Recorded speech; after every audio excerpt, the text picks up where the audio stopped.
What's going on, everybody? Welcome back. CFC DP with your Chelsea Southampton match preview. The games are coming quick and fast. Chelsea are going to be on the road at St. James's Park against a tricky Southampton side. So let's get into how the game may shape up right now. So Chelsea are coming off of a momentum-changing 2-1 win with 10 men against Leicester City at Stamford Bridge, and it was impressive to say the least that Chelsea were able to dig in with the man down and put together a really strong offensive performance in front of their home fans at Stamford Bridge. Now, kind of a different type of test comes, and they go to Southampton, a team on Tuesday that just lost 1-0 to Manchester United at home. It was a game where you really did see what Southampton is. Now, Southampton against mid-table teams, Leicester, Everton, Brighton sort of things, they can put together a really strong performance. Goals can come. They have a striker in Shea Adams that is willing and able to get on the score sheet if you give him the opportunity to.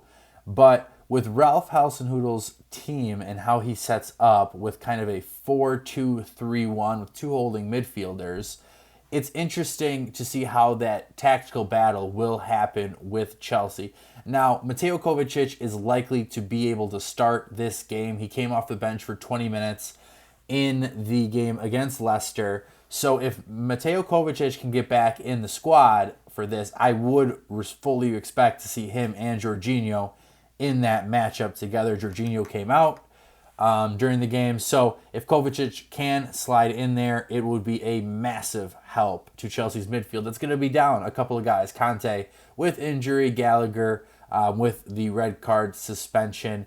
And we have seen how Ruben Loftus-Cheek does play that right wing back, right mid type role in Tuchel's system. So I do expect it to be a midfield three. With those three guys, with Kovacic's ability to get forward, with Loftus-Cheek's ability to get forward, I do see Chelsea being able to win that midfield battle. Now, in the back, I do think there's going to be a little rotation. If Wesley Fofana can get his medical done, which it reportedly was happening today on Sunday, but we did not get any news yet, I would expect Wesley Fofana to get some game time against Southampton, just simply for the fact that Koulibaly will come back and he will play. Chalobah looked really good, and he will probably play. Now, if Fofana isn't ready, Azpilicueta will play right center back. Koulibaly will more than likely play that left-sided center back, and then Chalobah would probably go in the middle because we did see him play more so in the middle when Thiago Silva was out last year. Koulibaly might play in the middle, and you might see Trev on the left side, part of the versatility that he does offer. That's why Chelsea are deciding to keep him. But see how that's going to work out will be important because Thiago Silva put on a man-of-the-match performance against Leicester City on Saturday. So I would expect him to get a game off right now, get his rest in early and often because we're going to need him as the season goes on. We saw how important that he was. So if Fofana plays, we will see probably Fofana play that right center back position. If not, Azpilicueta will certainly be able to step up and do the job against Southampton. Now when we get to the attack, that's a whole different story. People have been clamoring for Armando Broja to get some game time. Now it would be sort of a scrapbook moment, if you will, to see him go back to Southampton, start and play well. I do expect to see a little bit of rotation in the front. I think Broja will get the nod at the striker position. I also think Christian Pulisic will start. But I do think that Raheem Sterling will continue to play. He had a really good game. He's in really good form. This isn't a time to sit him now. So Pulisic will move over to that right wing spot. Mason Mount needs to be dropped. He needs to be dropped because he's put up some real stinkers of games very lately, in the last three especially. So being able to drop Mount, put Pulisic in, give Pulisic some game time because he surely needs it, will be critical. And I do expect Chilwell to start at left wing back, and I think Reece James is so invaluable that you have to play him at right wing back in this game, or right back, however you want to shape it up. Because Chelsea did start in a 4-2-2 their last game, so almost like a 4-3-3, 4-2-2. So I would expect Chelsea to have Reece James in there because he is just so critical to this team right now. He's in good form, keeping him and Sterling in there may build some chemistry against a Southampton team that's susceptible to give up some goals if pressured and pressured often.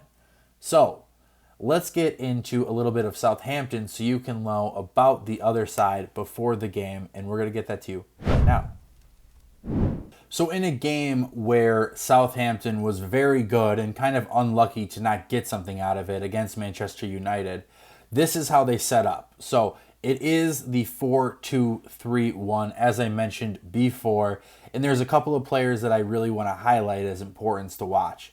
Obviously, we know who James Ward-Prowse is, so I will not get into him. Chelsea need to be extra careful about their set pieces, which have been shaky all year. Chelsea set piece defending has been abysmal. So being able to mark certain players and potentially needing a leader like Koulibaly and Azpilicueta out there to manage that will be important.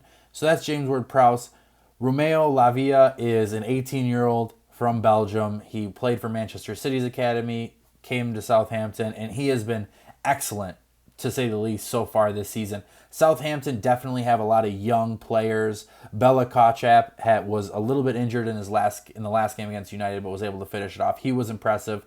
Shea Adams, I can't stress enough, is a striker. He is a player that can get goals if you are sleeping. And Chelsea fans have seen this in the past. And anybody that watches Southampton even semi-regularly knows that this guy is a threat.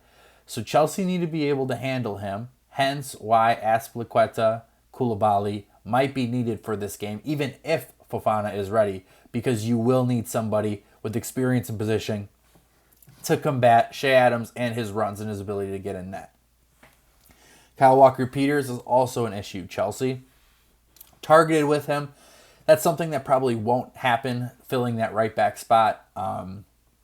However, Kyle Walker-Peters is obviously class. But I think one other big thing to note about this is the average 11 average age is 24 years old. A very young squad. A squad that's full of energy, not afraid, a little young and dumb, if you will, and willing to kind of let it out there if they need to. And Hasenhüttl tries to limit that by playing this formation with those two holders just in case they need to sit back and defend. But on the break, it could be a problem. So Chelsea need to be aware of that during the game, because Southampton can be such a problem on the counterattack, especially with Shea Adams, especially with James Ward-Prowse's balls. They get some decent work from their outside players, El Nusi and Armstrong. They can be effective in their own rights, but really watching for James Ward-Prowse, watching for Shea Adams, and watching for crosses from the wingbacks are extremely important. And their back line, Salisu and Bella Kotchap, have been good this year, but Chelsea should be able to score goals on these guys. And I think carrying a little of that continuity that was in the weekend with Sterling and James, and potentially even putting Kai Havertz again at striker, would be good, because as people do say that Kai Havertz has struggled to score goals and assists, if you watch the bigger picture of how he plays and how he works with that front three, he does create a lot of opportunities for the other players. Now, finishing that, turning it into goals, and Kai getting himself some goals will be important. But as I said in my last video, and I'll say it again, if there are no goals scored by other players, Kai Havertz will get the shtick. If other players do score, it'll be less, because you can definitely see that Kai's hold-up play, his attitude, is something that Chelsea and Thomas Tuchel both rate. So just look a little bit deeper into the performance. Do not just look at the goal and assist tally, even though he is a striker. Not saying that he shouldn't score goals, because there's opportunities for him to definitely get on the score sheet, make more adventurous passes and whatnot, but he does affect the play enough where Thomas Tuchel says that you're my best option. So Chelsea, Southampton, I do expect Chelsea to get to 3 points out of this. I do think that they will get a 2-0 victory. I think at some points you have to say a team is just better than another team. Southampton has a lot of talent, a lot of young players, a lot of exciting talent. However, I think Chelsea have just a bit more quality to get over that hump. How much Thomas Tuchel rotates from Saturday to Tuesday may be a little bit of a question into how this game plays out. But if it isn't such wholesale changes, I could see Chelsea being in control of this game, taking it, and really just smothering a Southampton team that just isn't good enough. Che Adams can definitely have opportunities, but I think Koulibaly, Azpilicueta back there, maybe Thiago Silva, who's going to be sitting, I think they'll be okay. I'm expecting a 2-0 victory for Chelsea at St. James's Park against Southampton. So that is going to do it for this match preview. We will be back with a match review on Wednesday morning. The game's on during work time in America, so I will have to rewatch the game. I'll give my thoughts after that, of course, with some more detail rather than looking over my shoulder and watching it while I work. But anyways, thank you so much for your subscriptions, your likes, your comments. Please continue with all of that. If you are listening on Spotify or Apple Podcasts, check over the YouTube channel. Go ahead and give it a subscribe on there as well. I want to thank you so much.